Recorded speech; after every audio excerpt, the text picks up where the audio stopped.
Փաշինյանը կարող է իրական խաղաղություն բերել։ Ես չեմ հավատում աղջիկ ջան, 65 տարեկան մարդ եմ, չեմ հավատում, կյանք տեսած մարդ եմ։ Թուրքին ինչ խաղաղություն։ Փաշինյանը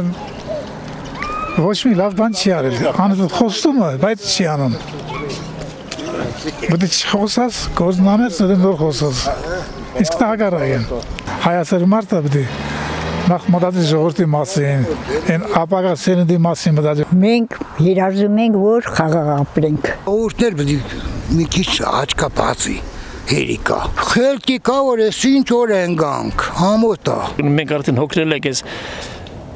պատերազմից ու այդքան երեխա զոհվամը մեղ չենք։ Կասկածում եմ, որտեղ նման իշխանություն է խնդրելով ադրբեջանցիները, խնդրելով այ ազգերին գնալով ուրեմն ինչ ասեմ, մեղանչել ամեն մի պահանջի դեպքում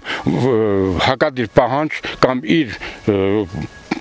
ունեցած իրավունքը չօգտագործել։ Ժողովրդին բանի տեղ դնող չկա։ Որ խոսան, բան անեն, ինչ խոսան։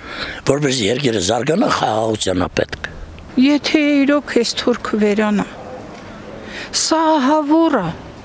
սա սատանայից էլ է ահավոր, ներ է սա նստած։ Թուրքին հետ ինչ խաղաղություն։